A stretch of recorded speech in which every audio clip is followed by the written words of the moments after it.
The Fed just announced the results of its annual bank stress tests. One might compare it to passing an exam you wrote yourself, but even with the friend treatment, there were a number of red flags. These annual stress tests were mandated after the 2008 crisis showed the Fed's spectacular failure to keep Wall Street from going bust and using it as a bailout piggy bank. The stress tests model, quote, adverse economic scenarios like recessions and play out whether the banks would go bust.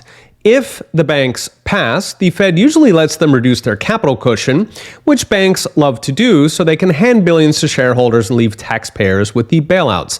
Now, it's worth noting that all the major banks also passed stress tests last year, and yet we've already had 3 big regionals go under before the recession even hits in full.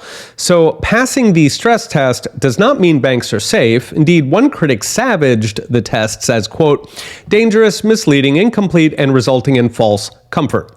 Even so, the Fed reported big red flags, especially in commercial real estate and credit cards. In fact, big enough to sink several of America's biggest banks, including Goldman Sachs and Morgan Stanley, which aren't really banks per se. They bought bank status back in 2008, so they too could feast on taxpayer bailouts. At any rate, starting with real estate, I've talked a few times about the dire state of commercial real estate, which is especially hitting regional banks who live on these stuff. But it turns out even the majors are at risk. In the Fed's severely adverse scenario of a bad recession, the 23 major banks would lose on average almost 10% of their loan portfolio, putting many close to insolvency. For Goldman, it's 16%, Morgan Stanley's at 14%, and the worst exposed traditional bank is Citizens, losing 12% of its loan portfolio. It's even worse for credit cards, where default rates normally soar during a recession. They almost doubled in 2008. Here, in that recession scenario, the average bank could lose 15% of its loan portfolio. Goldman again leads the casino at 25%, with 22% for Capital One. Yes, all those credit card commercials mean they are betting the farm that Americans keep paying 19% card fees. In total, these stress tests say $540 billion is at risk in these major banks, including losses in office properties that would triple the levels of 2008. That would put the aggregate banking system much closer to insolvency.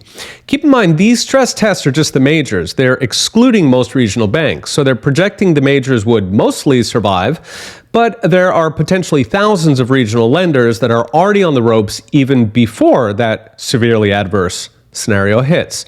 The banking system is currently on life support, both from the March pre-bailouts, extending FDIC to billionaires and subsidized loans on bad bonds, and also from the $1.5 trillion slush fund known as the FHLB, which is supposed to support mortgages, but is currently bailing out Wall Street instead.